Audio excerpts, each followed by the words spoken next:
الحمدللہ الذی طہر اہل بیتی نبینا من کل رجس وآتاہم من لدنہ فضلا کبیرا اما بعد فاعوذ باللہ من الشیطان الرجیم بسم اللہ الرحمن الرحیم وَلَقَدْ نَصَرَكُمُ اللَّهُ بِبَدْرٍ وَأَنْتُمْ أَذِلَّةٌ صدق اللہ العظیم مولاي صلی وسلم دائما ابدا علی حبیبک خیر الخلق کلہم محمد سید الکونین والثقلین والفریقین والنجوم اجمعین ان اللہ وملائکتہ یصلون علی النبی یا ایھا الذین آمنوا صلوا علیہ وسلموا تسلیما صلاۃ والسلام علیک یا سیدی یا رسول اللہ وعلی آلک وصحابک یا خاتم النبیین۔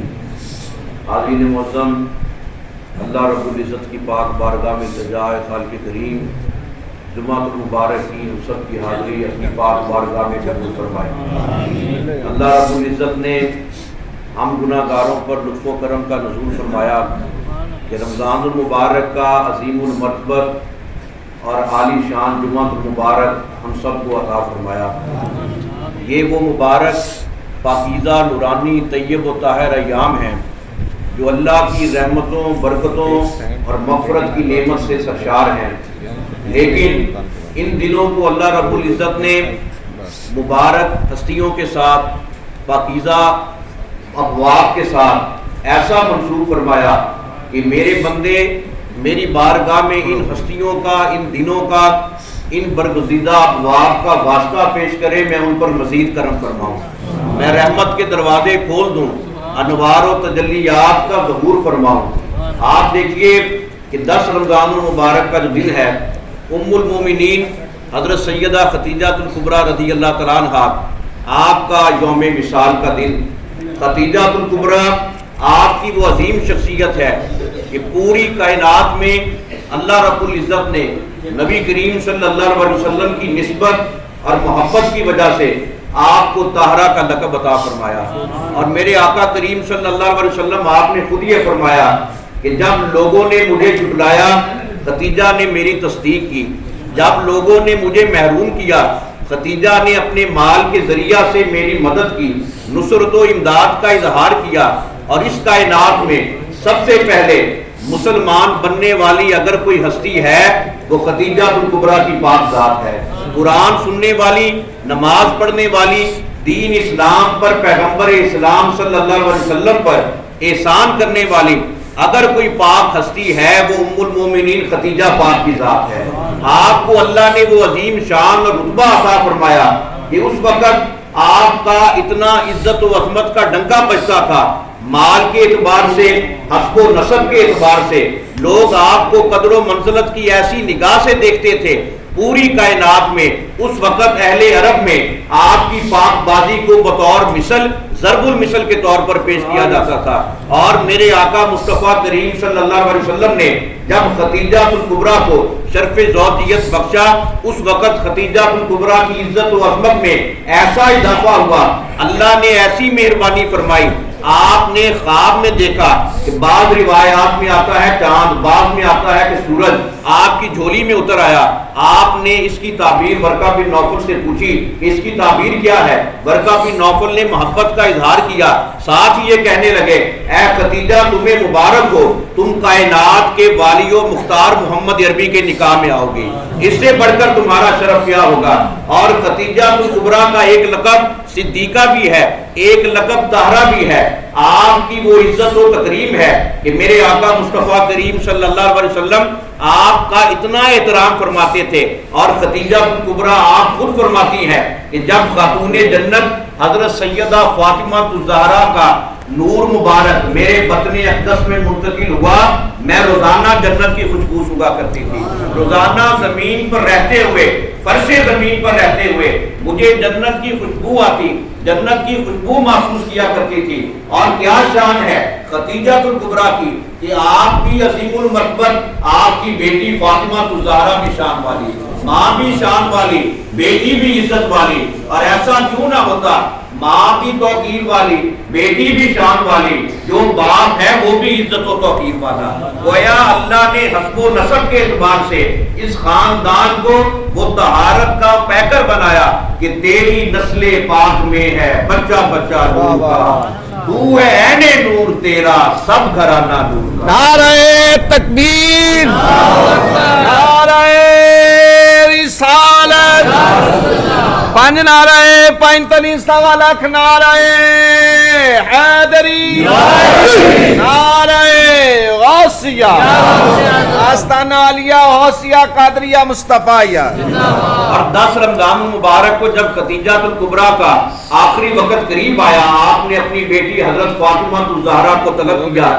حضرت فاطمہ جب حاضر ہوئی، حضرت خدیجہ نے یہ فرمایا کہ اپنے ابا جان کو یہ کہنا کہ وہ مبارک چادر جو نزول وحی کے وقت زیبتن فرماتے تھے وہ مجھے کفن کے لیے عطا فرمائے.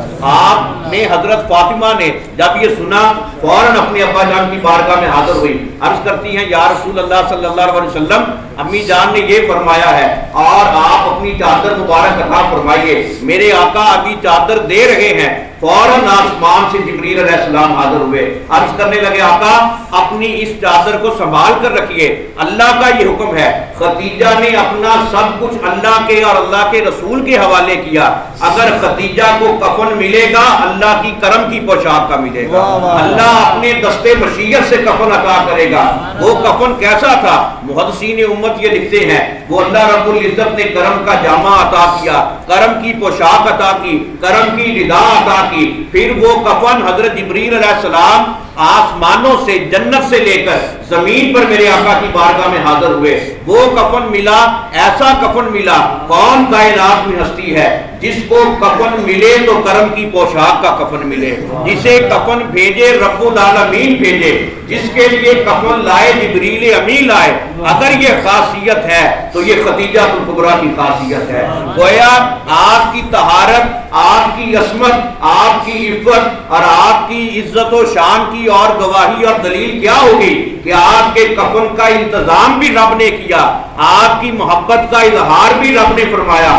پوری کائنات میں آپ کی عظمت و شان کے وہ ڈنکے بج گئے. زمین والے بھی گواہ ہو گئے، آسمان والے بھی گواہ ہو گئے، عرش و فرش والے بھی گواہ ہو گئے، سارے فرشتے بھی گواہ ہو گئے، خود خدا بھی گواہ ہو گیا. اور ایسی طہارت، ایسی پاک دامنی کائنات میں کسی خاتون کو نہیں ملی. اگر یہ میسر آئی ہے تو خدیجہ الکبریٰ کو ملی ہے.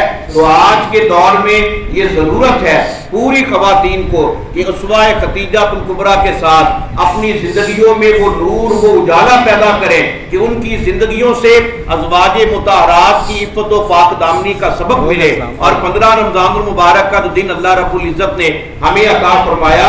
یہ شہزادہ رسول، شہزادہ کونین حضرت سیدنا امام حسن مجتبیٰ علیہ السلام، آپ کا یوم ولادت ہے.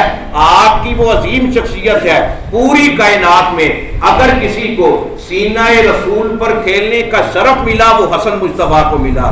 اگر میرے نبی کی مبارک داڑھی سے، ریش مبارک سے اگر کسی کو کھیلنے کا موقع ملا، اعزاز ملا، وہ شہزادہ رسول کو ملا.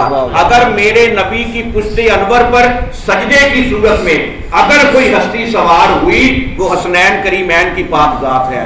اگر میرے آقا نے اپنی زبان مبارک کی گھٹی عطا فرمائی، پوری کونین میں کسی کو یا حسن کی ذات ہے یا حسین کی ذات ہے کہ آپ نے اپنی زبان مبارک کتنی دیر اپنے ان شہزادوں کے منہ مبارک میں رکھی. اور حضرت سیدنا امام حسن مجتبیٰ آپ کی وہ عظیم شان ہے کہ محدثین امت یہ فرماتے ہیں کہ اگر کسی نے چہرہ مصطفیٰ کا جمال دیکھنا ہو وہ حسن پاک کا چہرہ دیکھ لے. سر سے لے کر پاؤں تک ہو بہو رخ مصطفیٰ کی تصویر، رخ مصطفیٰ کی تنویر، تفسیر اور تصویر اور عملی طور پر مجموعہ امتزاج جو ہے ذات محمد عربی کا اگر کسی ہستی میں جمع ہوتا ہے وہ امام حسن کی ذات ہے. دیکھنے والے آپ کو یہ دیکھ کر کہنے پر مجبور ہو جاتے یہ تو سر بسر شبیہ مصطفیٰ ہے، یہ تو سر بسر عکس رخ والضحیٰ ہے. گویا ہم گناہگاروں کا عقیدہ یہ ہے، ہمیں اپنی غلامی پر اس طرح سے ناز ہے کہ قائم ہو بدن سے جب کفن کی نسبت، چہرے سے عیاں ہو پنجتن کی نسبت. یا رب میری تقدیر میں لکھ دیتا حشر زہرا حسین اور حسن کی نسبت. نعرہ تکبیر، نعرہ رسالت، پانچ نعرہ پینتالیس سوا لاکھ، نعرہ حیدری، نعرہ حیدری، نعرہ غوثیہ، آستانہ عالیہ غوثیہ قادریہ مصطفیہ. اور اللہ نے یہ فرق رکھا ہے عام بندوں میں اور آل محمد میں. بیت الپاک میں جب امام حسن کی ولادت ہوئی، میرے آقا کریم نے جب نام تجویز فرمایا، حضرت علی نے عرض کیا آقا یہ نام کیا پہلے بھی کسی کا تھا؟ میرے آقا نے یہ فرمایا یہ پورے عرب کی تاریخ میں پوری روئے زمین پر پہلے کسی بھی بچے کا نام نہیں ہے یہ، بلکہ اللہ نے مجھے حکم دیا ہے تو میں نے اپنے بیٹے کا نام حسن رکھا ہے. یہ اللہ کے حکم سے نام رکھا ہے. پھر اذان مبارک بھی میرے آقا نے امام حسن کے مبارک کانوں میں دی، اپنے لعاب دہن کی گھٹی مبارک عطا فرمائی. اور پھر حسن شبیہ مصطفیٰ کیوں نہ ہوتا، ایسا پیکر جمیل کیوں نہ ہوتا، ایسا محبت کا مظاہرہ کیوں نہ ہوتا. اور اتنا عظمت مقام پر فائز ہونے کے باوجود بھی میرے آقا کریم نے حسن کو یہ بشارت دی، ابنی ھذا سید، ابنی ھذا سید، اے لوگوں گواہ ہو جاؤ میرا یہ جو بیٹا ہے یہ لوگوں کا سردار ہے. اور ان قریب جب بھی ملت اسلامیہ کا شیرازہ بکھرنے لگے گا یہ میرا بیٹا ایک ایسا انقلاب برپا کرے گا کہ پوری ملت اسلامیہ کو یکجا کر دے گا، یکجان کر دے گا، اس کا شیرازہ بکھرنے نہیں دے گا، تفرقہ بازی پیدا نہیں ہونے دے گا. اور پھر 40 ہجری کو جب امام الاولیاء حضرت مولا علی پاک کا آپ نے جامع شہادت والا منظر پوری کائنات میں دیکھ لیا تو امام حسن مجتبی علیہ السلام آپ اس وقت خلافت مسلک پر آپ جلوہ فروز ہوئے. جب وہاں پر تشریف فرما ہوئے تو امام سیوطی یہ لکھتے ہیں کہ آپ کی خلافت کا جو عرصہ ہے بہت قلیل ہے، بہت تھوڑا ہے، تقریباً 6 ماہ 5 دن امام سیوطی نے لکھا ہے. آپ دیکھیے کہ امام حسن نے اپنے جاہو جلال سے، اپنے جاہو حشم سے، خاندانی جاہو منصب سے آپ نے ملت اسلامیہ کو وہ وقار عطا کیا کہ جہاں پر بھی امن کی بات ہوگی، جہاں پر بھی وفا کی بات ہوگی، جہاں پر بھی صلح کی بات ہوگی، جہاں پر بھی آشتی کا ذکر ہوگا، جہاں پر بھی اخوت کا پیکر بننے کا ذکر ہوگا، تاریخ میں سرِ فہرست اگر کسی ہستی کا نام لکھا جائے گا وہ امام حسن کا لکھا جائے گا. کہ آپ نے ہر مقام پر اقتدار کو نہیں دیکھا، اقدار کو دیکھا، اقتدار کو نہیں دیکھا، کردار کو دیکھا. آپ نے شرارت کو نہیں دیکھا، تعصب کو نہیں دیکھا، محمد عربی کی محبت کو دیکھا. اور آپ نے دنیا والوں کو یہ بتا دیا کہ ہم آل محمد سے بڑھ کر کوئی پیکر امن نہیں ہے، کوئی سفیر امن نہیں ہے. اگر کوئی امن سیکھنا چاہتا ہے تو وہ آل محمد سے سیکھے. اور اتنا اعلیٰ منصب اور اتنی خون کی طہارت اور فضیلت ہونے کے باوجود بھی امام حسن نے آپ نے کبھی بھی مکہ مکرمہ سے مدینہ منورہ تک اور مدینہ منورہ سے مکہ مکرمہ تک کبھی بھی جوتی پہن کر سفر نہیں کیا، سواری پر آپ نہیں گئے. لوگوں نے کہا آپ کے پاس بڑی عالی شان سواریاں ہیں، سواری پر جائے، آپ ایسا کیوں کرتے ہیں؟ جو بھی حج کیا پیدل حج کیا. بعض حج آپ نے ننگے پاؤں کیے اور تقریباً 20 مرتبہ آپ مدینہ منورہ سے مکہ مکرمہ حاضری کے لیے گئے تو پیدل گئے. ادھر وضو کرتے خوف خدا سے چہرے کا رنگ پیلا پڑ جاتا. لوگوں نے کہا یہ کیفیت کیوں؟ آپ نے کہا جب ایک ندامت کا مارا ہوا گناہگار سیاہ کار اپنی خطاؤں پر شرمسار غلام اپنے آقا رب العالمین کی بارگاہ میں جائے اس کی حالت یہ ہونی چاہیے. آپ عبادت کا کوئی شمار نہیں، تلاوت کا شمار نہیں، عاجزی کا عالم دیکھیے، محبت کا عالم دیکھیے. جب نماز کے لیے کھڑے ہوتے رکعت کے ساتھ دلیہ داری کے ساتھ پورا مصلی بھر جاتا، گیلا ہو جاتا، پوچھا جاتا یہ کیا ہے؟ آپ نے یہ فرمایا مجھے تو کچھ پتا نہیں، میں تو اپنے مالک سے گفتگو کر رہا تھا. نعرہ تکبیر، نعرہ رسالت، نعرہ حیدری، نعرہ غوثیہ، آستانہ عالیہ غوثیہ قادریہ مصطفیہ. تو یہ تربیت کا فیضان ہے خاتون جنت ملکہ فردوس بری حضرت سیدہ فاطمہ الزہرا کا، کہ فاطمہ الزہرا جب بھی مصلی پر کھڑی ہوتی، امام حسن کے بچپن کا عالم تھا، امام حسن بھی آپ کے مبارک قدموں کے ساتھ لپٹ کر وہ بھی اسی طرح نماز پڑھتے جیسے خاتون جنت نماز پڑھتی تھی۔ جب خاتون جنت تلاوت کرتی، امام حسن بھی اسی طرح آپ کے پیچھے آواز لگاتے جس طرح فاطمہ الزہرا تلاوت کرتی تھی۔ جب تربیت کرنے والی ماں فاطمہ ہو تو بیٹا بھی حسن مجتبیٰ ہوتا ہے۔ یہ شان، یہ طہارت، یہ فضیلت اللہ نے آل محمد کو عطا فرمائی۔ اور 17 رمضان المبارک کا عظیم دن جس کے بارے میں اللہ نے قرآن میں گواہی دی، وَلَقَدْ نَصَرَكُمُ اللَّهُ بِبَدْرٍ وَأَنْتُمْ أَذِلَّةٌ، اے لوگوں غور سے سن لو، میں نے تمہیں بدر میں طاقت عطا کی، تمہاری مدد کی، ایسی مدد کی، تم قلیل تھے، تھوڑے تھے۔ وَلَقَدْ نَصَرَكُمُ اللَّهُ بِبَدْرٍ وَأَنْتُمْ أَذِلَّةٌ، اب کیسے قلیل تھے؟ ایک طرف 313 جو بھوک اور پیاس کے مارے ہوئے، جو بھوک اور پیاس سے نڈال، دوسری طرف 1000 سے بھی زیادہ لشکر، لیکن کیفیت یہ تھی، ایک طرف تیر و تلوار کی کثرت، ایک طرف گھوڑوں کی کثرت، ایک طرف مال و اسباب پر ناز، دوسری طرف نہ تیغ پر بھروسہ، نہ تیر پر بھروسہ، نہ تلوار پر بھروسہ۔ اگر بھروسہ تھا تو حبیب پروردگار پر بھروسہ تھا، اگر بھروسہ تھا تو محمد عربی کی نگاہ پر بھروسہ تھا۔ پھر اللہ نے کیا کامیابی عطا فرمائی؟ غزوہ بدر کو یوم الفرقان بھی کہا جاتا ہے۔ اس دن حق کی پہچان ہو گئی، باطل مٹ گیا، ایسی سربلندی ملی، ایسی کامیابی ملی، ایسی کامیابی ملی کہ اللہ رب العزت نے فرشتوں کو حکم دیا کہ آج محمد عربی اور میرے نبی کے جو غلام ہیں ان کی نصرت و امداد کے لیے تم فرشتے زمین پر جاؤ۔ کیسی عجیب بات ہے، کیا فرشتے لڑنے کے لیے ہیں؟ کیا فرشتے جنگوں کے لیے ہیں؟ کیا فرشتے میدان کارزار میں اترنے کے لیے ہیں؟ اگر مسلمانوں میں محبت کا جذبہ مضبوط ہو، اللہ جب ان کی نیت دیکھے، خلوص دیکھے، اللہ رب العزت جب کرم کا نازل کرنا چاہے، محبت کا اظہار کرنا چاہے، اللہ تعالیٰ آسمان سے نیچے زمین پر فرشتے بھیج دیتا ہے، جاؤ آج مسلمانوں کا میں نے خلوص دیکھا ہے، ان کی محبت دیکھی ہے، آج فرشتوں کے ذریعہ سے میں نے مسلمانوں کی مدد کرنی ہے۔ آج ہماری ذلت و رسوائی کی وجہ یہ ہے کہ آج نہ ہمارے اندر نہ خلوص ہے، نہ محبت ہے، نہ خشیت ہے، نہ اخوت ہے۔ آج بھی اگر وہ غزوہ بدر والی روح بیدار ہو کہ مسلمانوں کو کسی چیز پر بھروسہ نہیں تھا، اپنی نیک نیتی پر، محمد عربی کی محبت پر، تو حضرت جبریل علیہ السلام فرشتوں کی فوج لے کر آسمان سے نیچے زمین پر اترے۔ آج ہماری ذلت و رسوائی کی وجہ یہ ہے، آج سب کچھ ہوتے ہوئے، مال اسباب ہوتے ہوئے، ہر چیز ہوتے ہوئے، ٹیکنالوجی کے ہوتے ہوئے، ہم اس لیے پریشان ہیں، اس لیے ڈرتے ہیں کہ ہمارے اندر وہ جذبہ جہاد نہیں ہے، وہ محبت کی کمی ہے، وہ خشیت کی کمی ہے۔ علامہ اقبال حکیم الامت یہ بیان کرتے ہیں، آج تو اپنے اندر وہ روح پیدا کر، وہ فلسفہ پیدا کر، وہ تقویٰ پیدا کر، فضائے بدر پیدا کر، فرشتے تیری نصرت کو اتر سکتے ہیں گردوں سے، قطار اندر قطار اب بھی۔ آج بھی وہ ماحول بنا، آج بھی وہ فلسفہ پیدا کر، آج بھی وہ روح پیدا کر، آج بھی فرشتے تیری مدد کے لیے آسمانوں سے نیچے زمین پر اتر آئیں گے۔ آج ہمارے اندر نہ وہ روح ایمانی ہے، نہ وہ تقوی کی روح ہے، نہ وہ محمد عربی کی محبت ہے، نہ اللہ پر توکل ہے، تو پھر ہم نے ہر میدان میں ذلیل ہونا ہے، خوار ہونا ہے۔ آج وہ صحابہ جیسا جذبہ پیدا کرے، اللہ کو رحم آئے گا، اللہ آسمان سے نیچے زمین پر فرشتوں کی فوج کو بھیجے گا۔